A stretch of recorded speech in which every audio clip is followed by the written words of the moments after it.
আমাদের একটু দাও। জীবনে ওঠে নাই, লঞ্চ ছাড়া জীবনে কিছুতে ওঠে নাই। আজকে আইছে বাঁশবাগান দেখতে, তারপরে এর ফিলিংস দাও। জীবনে উঠছো লঞ্চ ছাড়া উঠছো? এখান থেকে যাব,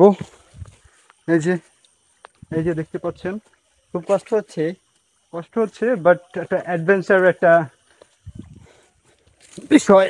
তো ফাইনালি আমরা চলে এসেছি, জলপ্রপাতটা আমরা পেরিয়ে চলে এসেছি। তো ভালোই লাগতেছিল। একটা পাহাড়, আল্লাহ কিভাবে আমরা নামবো এখান থেকে আসলে বুঝতে পারছি না। উঠতে গাম পড়বে 1 কেজি উঠতে। তো পড়লে পড়ছি, সমস্যা নাই, আগে নামতে হইবে, এটাই হচ্ছে কথা। আমার জুতার গ্রিপ খুব ভাইয়া তুমি আস্তে আস্তে নামো। আমাদের এই একটা সিনিয়র ভাই, সে আসলে খুবই স্লো মোশনে নামতেছে। ও আসলে